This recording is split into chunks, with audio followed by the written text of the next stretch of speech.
What is up, my friends? You are very welcome along to our Spurs preview here on Anfield Agenda. The Reds travel out to London for a Sunday 4:30 kickoff, and of course, we will be live from 3:15 p.m. to take you through the game. So, over the course of this video, I'm going to give you a bit of an injury update for both sides, as best as I can.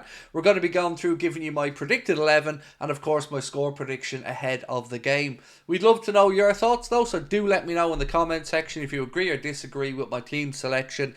And this being a preview, we are of course being brought to you by incredible sponsor Surfshark, so I will be back in just under 83 seconds. You can count them. This video is sponsored by Surfshark, the best VPN on the market. Surfshark is an app or browser extension that allows you to change your location to access websites in other countries and keep you safe and secure from hackers. Using Surfshark, we here in Ireland can access other countries' Netflix libraries or other streaming platforms like DAZN in Spain for all those important Premier League games.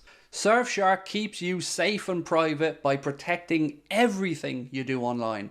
Everything. When your device connects to the internet, all that information is, in a way, blurred out. Surfshark is particularly useful for keeping you safe from being hacked if you use public Wi-Fi. Let's say you're in a cafe, you're at college, you're out and about, they've got you covered. Surfshark allows you to use one subscription on unlimited devices, meaning you can share your account with friends or family or that neighbour who's a little bit cheap. On top of all of this, Surfshark offers a 30-day money-back guarantee. You can also upgrade to Surfshark One, which includes the VPN, an alert system for breaches related to your data, such as emails and credit cards, and an antivirus software for your desktop. Our sign-up offer gives you Surfshark VPN for a little over €2 a month. Simply scan the Right, my friends, we are back, and let's start off with a little injury update from both camps. Looking at it from the Spurs side, they have a couple of niggling doubts around some players, but ones that we know aren't going to be available.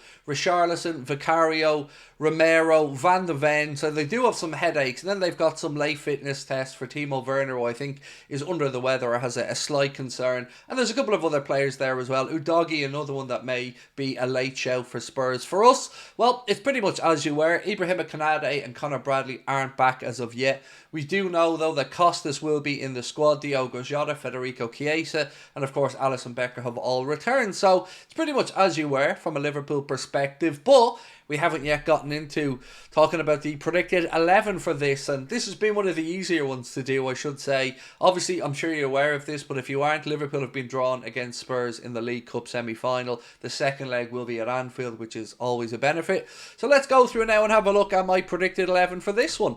So we'll start off, as we always do, with the goalkeeper and the centre-backs. I don't think I'm going to surprise you here, folks.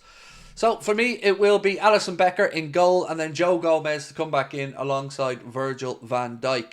I think Joe Gomez is a far safer option than Jarell Quansah, and I think he's more experienced, and this is a massive, massive game. A game that I don't need to tell you guys, we have to get back to winning ways after those couple of back-to-back draws. So Joe Gomez, Virgil van Dijk, and of course Alisson Becker in goal. That is the centre-back and the goalkeeper. Into the full-back positions now.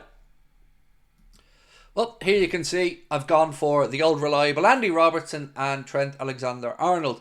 It was a difficult decision though to go with Robbo. I have to say I wasn't overly convinced by Costas when he was playing in the League Cup, so it was kind of, I don't want to say the best of two iffy options, but I don't have too much confidence at the moment on either left back, to be honest. But seeing as Robbo has had a break because he had a suspension midweek for the League Cup, I would say hope that Andy Robertson returns to form that we are, well, more than used to seeing from him. So I've gone with Andy Robertson at left back, and of course Trent Alexander-Arnold at right back. If you think differently, of course, would love to know your thoughts, so feel free to let me know below. Into midfield now, and I don't think you're going to be too surprised here. So this is what I've gone for. Ryan Gravenberch, Alexis McAllister and Dominic Szoboszlai. Now, I always feel a little bit guilty here leaving out Curtis Jones, or vice versa if I put Jones in, leaving out Szoboszlai. But I do think it is one of those two to start. You could make an argument perhaps for Harvey Elliott, although I think Arne Slot will probably utilise him from the bench. This is our best midfield in my opinion. You could interchange Szoboszlai and Jones quite easily, but Gravenberch, McAllister and Szoboszlai are the three that I expect Arne to go with, and I'm sure you guys probably do as well. But if you don't, well, you know the drill. Right, so now we move into the forward positions, and this has gotten a little bit easier as the weeks have gone on and we've got the likes of Diogo back. So what have I gone for here? Well, let's start off in the two wide berths. So Mohamed Salah, of course, will be on the right-hand side. He is just one goal away from moving joint fourth on the all-time Liverpool goal-scoring list with Billy Liddell. So hopefully Mo can find his goal-scoring form here. And, well, I say find. He's already found it this season, but you get Robert's goal. And on the left side, I would go with Luis Diaz because, well, one, Cody Gakpo started the game midweek and probably an indication that we'll see Luis Diaz on the left. I can't actually remember. I don't think Lucho started the game midweek. I think he was left out, right? So Luis Diaz on the left-hand side for me. Because he's got unfinished business with Spurs as well, I do expect him to come back into the side. And I'm looking for a big performance, if I'm being really honest, from Luis Diaz, because it has been a coin flip a lot of the time between himself and Cody Gakpo. At this moment in time, I'm probably just edging Diaz, but if Gakpo was in the starting 11, folks, I wouldn't be too upset by it. So Mohamed Salah on the right, Luis Diaz on the left, and then through the centre, I think you know where this is going to go, right? Diogo Jota. Now, that's assuming that everything is okay and he hasn't had any reaction after the League Cup game. Arne said that he did feel a little something, but he was, still available for the squad. So I will go for Diogo Jota through the centre. So just to confirm, and we haven't gone into the score prediction yet, so don't be going anywhere. My starting 11 prediction, Alisson Becker in goal, Trent at right back, Robbo at left back, Joe Gomez alongside our captain Virgil van Dijk. In midfield, Ryan Gravenberch, Dominic Szoboszlai and Alexis McAllister. And then up top, Mohamed Salah on the right, Lucho on the left and Diogo Jota through the centre. Now, that leaves me one last thing to do, which is of course give you my score prediction. This was difficult because you could make an argument for any number of instances to play out here. Could be a score draw. You could make an argument for it to be a game that Liverpool could go and comfortably win, or vintage Spurs could show up and maybe surprise us. So overall, after thinking about it long and hard, I think it's going to be a bit of a crazy game, and this is the score I've gone for. I'm going to go for Liverpool to beat Spurs by 3-2. But I would not be surprised one bit if we go there and beat them comfortably 3-0, 4-1, something like that. I do think we will get the better of them. The games against Spurs, they tend to be goal-scoring games with a bit of madness because Spurs refuse to defend. So I'm going 3-2. Let me know below if you think differently or if you agree. And as I've mentioned, just a reminder, we will be live from 3:15 for a watch-along. So I hope you can join us for that.